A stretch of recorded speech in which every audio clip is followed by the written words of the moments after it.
અને નાટકનું નામ છે વિરલે કીધું એમ યુનાઇટેડ સ્ટેટ્સ ઓફ પાડાની પોળ.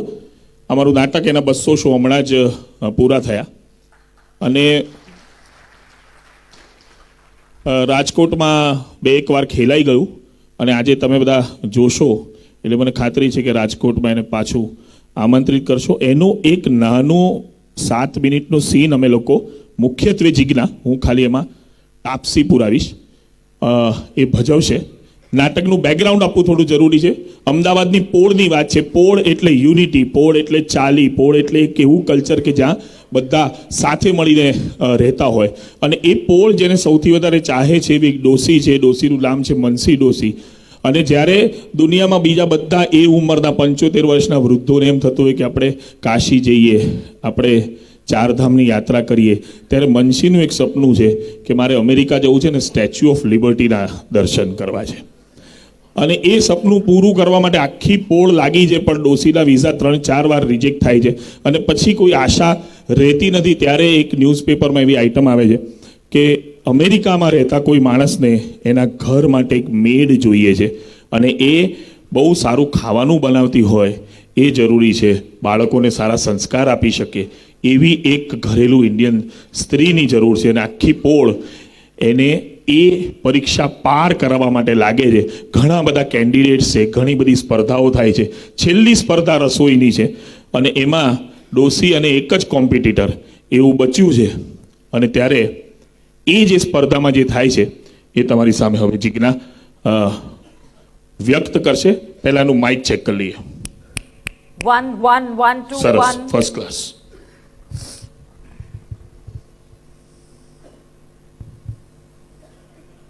નાટકના મૂડમાં આવી ગયા ને બધા? હા, કારણ કે નાટક જેવું થશે. હા, ગુડ મોર્નિંગ માનસીબેન, કેન આઈ સ્ટાર્ટ? એક મિનિટ સાહેબ, તમે મારું ખાવાનું ટેસ્ટ કરો ને પહેલા તમને વાંધો ના હોય તો એક સવાલ પૂછું. યા શ્યોર. અત્યારે તમારા મગજમાં કુલ ટોટલ કેટલા વિચારો ચાલી રહ્યા છે? એટલે એમ કતાર તમે કદાચ આખા ઇન્ટરવ્યુ અંગે વિચારતા હશો, કે કોને સિલેક્ટ કરવાના છે એ વિચારતા હશો, કે તમારા પાછા જવાની ફ્લાઇટ વિશે વિચારતા હશો. એટલે ખાલી એમ પૂછું છું, અત્યારે તમારા મગજમાં ચાલી રહ્યા છે એ વિચારોની એક્ઝેક્ટ સંખ્યા કેટલી? એક્ઝેક્ટ સંખ્યા તો કેવી રીતે કહી શકું? હા, પણ વિચારો છ તો ખરા. હા, વિચારો તો હોય જ ને. ના હોવા જોઈએ.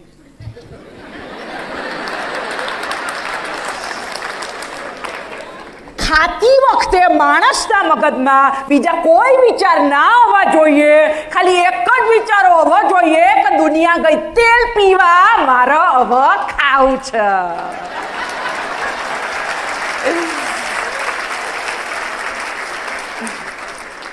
માણસ જમવા બેસે ને સાહેબ, તારે એની ઉપર એના મગજનું નહીં પણ એની હોજરીનું ને એની જીભનું સામ્રાજ્ય હોવું જોઈએ. જો હોય ને તો જ એને ખાવા વિશે બોલવાનો અધિકાર છે. વાત સાચી ખોટી? મેં તો છે ને મારા પોરની બધી છોડીઓને શીખવાડી દીધું છે કે તમારો વર જમતી વખતે મોબાઈલ હાથમાં લે ને તો સીધી થાળી ખેંચી નિરમા પાવડર લઈને ઉડકી જ નાખવાની.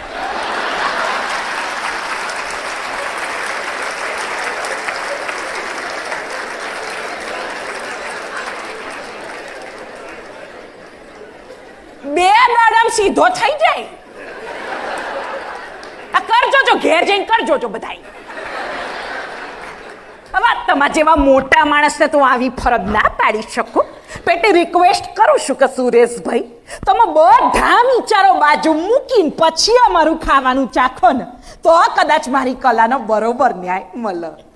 હું ખાતરી તો નથી આપતો, પણ હું ટ્રાય ચોક્કસ કરીશ કે આ ખાવાનું ખાતી વખતે મારું બધું ફોકસ આ ખાવાના પર હોય. તમે ટ્રાય કરો સાહેબ, એટલું અઘરું નહીં.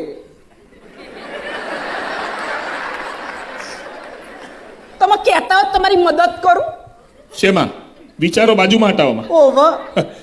એ શક્ય છે? શક્ય છે સાહેબ. 1 મિનિટ ઉભા રહેજો. એ સુગંધ આવત સાહેબ? હા, બસ તે સુગંધની પાંખ પર બેસીને મારા ખાવાના બાજુ આવો સાહેબ.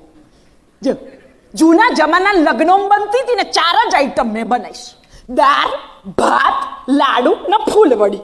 આપણે ભાતથી શરૂ કરીએ સાહેબ, ખાવાનું નહીં સાહેબ.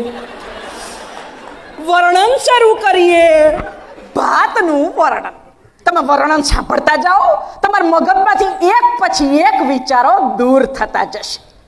જો ભાતના છે ને બે પ્રકાર હોય સાહેબ, છૂટો ભાત ને ભેગો ભાત.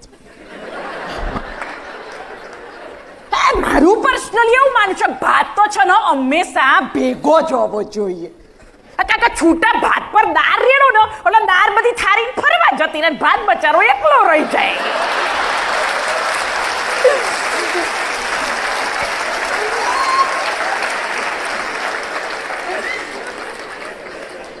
એટલે ભાત ભેગો બનાવવાનો ને પાછો એવો ફળફળતો બનાવવાનો કે કોકવાર એકલો ભાત આમ 2 ચમચી ઘી ને મીઠું નાખીને ચોરીને ખાધો હોય ને તો એમ લાગે કે ગળામાંથી અમૃત પસાર થયું.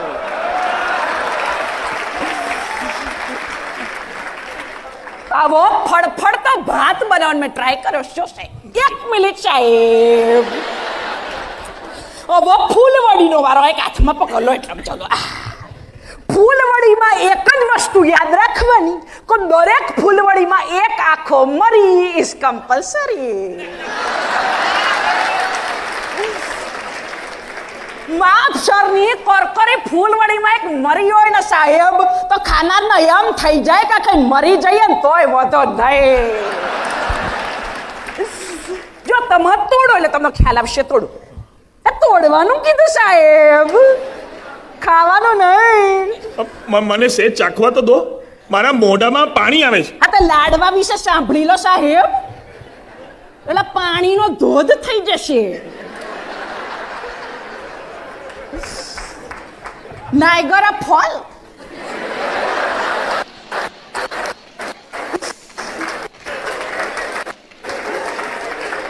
જો પહેલું તો એ કે જે માણસને ચૂરમાન લાડુ ના ભાવતા હોય ને એની જીભ ઉપર પ્રતિબંધ મૂકી દેવો જોઈએ. લાડુની પાછી બે જાત હોય હો સાહેબ, હસતા લાડુ ને રડતા લાડુ. મારું પર્સનલી એવું માનું છે કે લાડુ તો છે ને હંમેશા રડતો જ હોવો જોઈએ. ઘીથી લાથ બાત. હસતો લાડુ એટલે ઘી વગરનો, આમ તોડવા જાવ બધો વિખરાઈ જાય. ટૂંકમાં લાડવો હસો ને ખાવા વાળો રડો. એટલા લાડુ રડતો બનાવવાનો, પણ એ પહેલા એ યાદ રાખવાનું કે લાડુ દડા જેવો ગોળ વળાવવો જોઈએ, થપ કરીને કથરોટમાં એવો પડવો જોઈએ કે એની નીચે બેઠક થઈ જાય છે.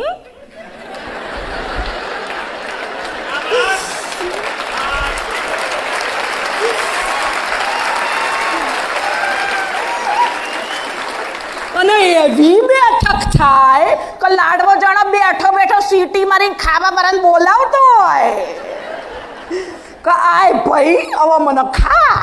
હવે પ્લીઝ મને ખાવા દો. શું કીધું સાહેબ? હવે પ્લીઝ મને ખાવા દો. આ જ વાક્યની રાહ જોઈને બેઠી હતી કે હવે પ્લીઝ મને ખાવા દો. જમતી વખતે ગમે એવા મોટા 30 ખાનો ફોન આવે તો એને કહી દેવાનું કે હવે પ્લીઝ મને ખાવા દો.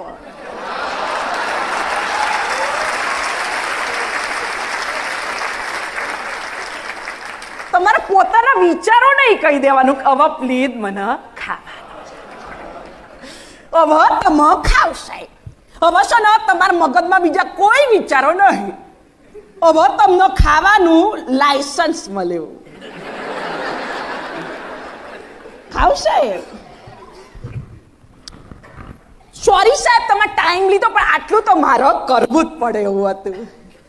કાકા તમને ખાતા જ નહોતું આવડતું ને તમે એ જોવા આવ્યા હતા કે મને બનાવતા આવડે છે કે નહીં.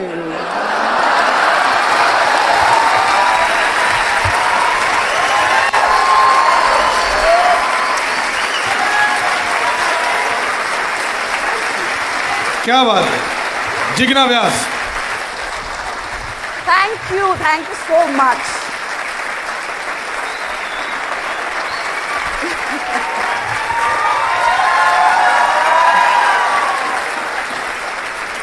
Thank you for the wonderful love. Thank you.